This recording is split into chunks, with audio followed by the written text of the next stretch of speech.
Ready madam, madam ready. Gas ధరలు ఇచ్చావా?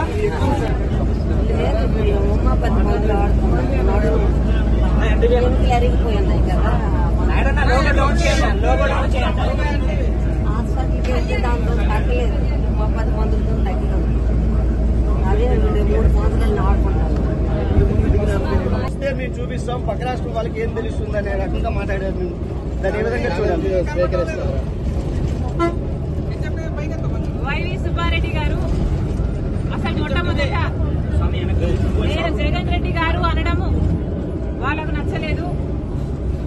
సరే, మీకు జగన్ రెడ్డి గారు అని నేను అనడం మీకు నచ్చకపోతే ఇప్పటి నుంచి జగనన్న గారు అనే అందాం, నాకేం అభ్యంతరం లేదు. కానీ వైవి సుబ్బారెడ్డి గారు వాళ్ళు చేసిన డెవలప్మెంట్ ని చూపిస్తామన్నారు. సరే సార్, మీరు చేసిన డెవలప్మెంట్ ని చూపించండి, మేమంతా సిద్ధంగా ఉన్నాం చూడ్డానికి. డేట్ టైం మీరు చెప్పినా సరే, మమ్మల్ని చెప్పమన్నా సరే, మీరు చేసిన అభివృద్ధి ఏమిటో చూపించండి. మేమే కాదు, మీడియా వాళ్ళు కూడా వస్తారు, మేధావులు కూడా వస్తారు, ప్రతిపక్ష పార్టీలు కూడా వస్తాయి. మా అందరికీ చూపించండి.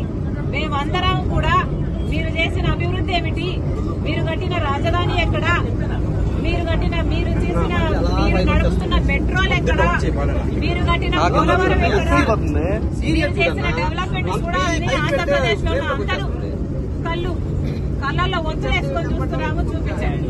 డేట్ మీరు చెప్పినా సరే, టైం మీరు చెప్పినా సరే, నన్ను చెప్పమన్నా సరే రెడీ.